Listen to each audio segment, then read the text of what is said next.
ભરૂચ કોંગ્રેસ સમિતિ દ્વારા નગરપાલિકા માટે વિકાસનું ઘોષણાપત્ર જાહેર કરી ભાજપના કથિત ભ્રષ્ટાચારની પોલ ખોલ પત્રિકા પણ રજૂ કરાઈ હતી.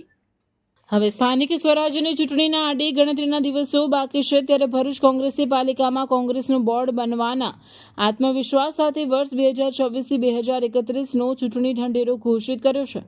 શહેર કોંગ્રેસ પ્રમુખ સલીમ અમદાવાદી, પૂર્વ પ્રમુખ કિરણ ઠાકોર, સુરેશ મહેતા સહિતના અગ્રણીઓની હાજરીમાં ભરૂચ પાલિકા માટે કોંગ્રેસે તેનું વિકાસનું ઘોષણાપત્ર જાહેર કર્યું હતું. શહેર કોંગ્રેસ પ્રમુખે 30 વર્ષના શાસનમાં આત્મવિશ્વાસમાં રહેલી ભાજપે ક્યારેય ઘોષણાપત્ર જાહેર કર્યું ન હોય.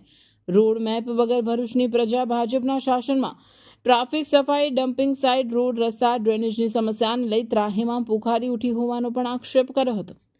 કોંગ્રેસના ચૂંટણી ઢંઢેરામાં ભરૂચ અને પ્રજાની જરૂરિયાતને ધ્યાને રાખી રોડ મેપ તૈયાર કરાયો હોવાનો દાવો કરાયો છે, જેમાં ઇન્ફ્રાસ્ટ્રક્ચર, ભરૂચના પ્રશ્નો, ટ્રાફિક, હોકર્સ ઝોન, સફાઈ, રોડ, રસ્તા, ડ્રેનેજ, મહિલાઓ અને સમાજ કલ્યાણ, શિક્ષણ અને વિકાસ, આરોગ્ય, આવાસ અને શહેરી આયોજન, નાગરિક સુવિધાઓ સહિત તમામ બાબતોને આવરી લેવામાં આવ્યું છે. ભારતીય જનતા પાર્ટીનું જે 30 વર્ષનું શાસન છે તેમાં મને લાગે છે કે કોઈ વખત આ લોકોએ ઘોષણાપત્ર આપ્યું નથી. એમને જે આત્મવિશ્વાસ છે એના હિસાબે એ લોકો પર આત્મવિશ્વાસ રાખીને કોઈ પણ જાતના વિકાસનો રોડમેપ કરાવવાના પબ્લિકમાં ઉતરે છે. અને 30 વર્ષના શાસનમાં ભારતીય જનતા પાર્ટીના ભરૂચની પ્રજા ત્રાહિમામ પોકારી ગઈ છે. ટ્રાફિકની સમસ્યા હોય, સાફ સફાઈની સમસ્યા હોય, ડમ્પિંગ સાઇટની પ્રશ્નો હોય, એવા ઘણા પ્રશ્નો છે. રોડ, રસ્તા, પાણી, ગટરની અવ્યવસ્થા, પાણીના પ્રેશર નહીં મળવા, જે પોતાની મહત્ત્વની સુવિધાઓ છે તેમાં પણ પાછી પાણી કરી છે. આ નાનામાં નાના મુદ્દાથી લઈ મોટામાં મોટા મુદ્દા લઈ લોકોને સુધી ભરૂચની જે જરૂરિયાતો છે, ભરૂચની પ્રજાની જરૂરિયાતો છે એને ધ્યાનમાં રાખી અમે આ રોડ મેપ તૈયાર કર્યો છે. અમને આશા છે કે આવનાર સમયમાં ભારતીય જનતા પાર્ટીની હાર નક્કી છે. કોંગ્રેસ બોર્ડ બનાવીને આજે અમે રોડ મેપ નક્કી કર્યું છે.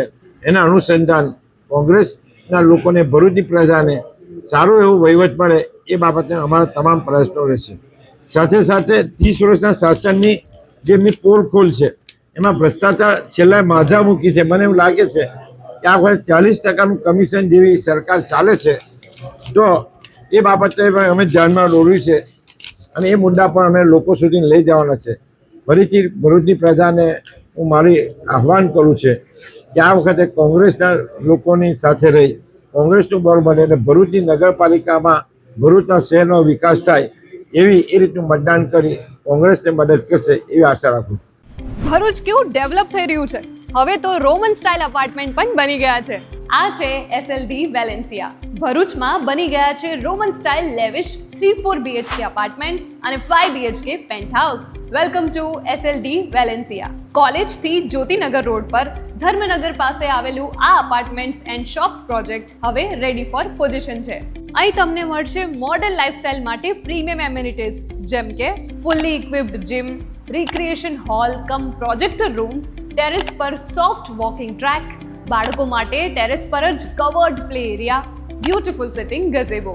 દરેક અપાર્ટમેન્ટમાં video door phone security system સાથે રિસેપ્શન એરિયા અને ડેડિકેટેડ પાર્કિંગ, એટલે સેફટી અને કન્વીનિયન્સ બંનેનું એક પરફેક્ટ કોમ્બિનેશન. પ્રોજેક્ટ ભરૂચના સેન્ટરમાં છે, જ્યાંથી schools, market, cinema, transport, daily essential બધું જ એકદમ નજીક છે.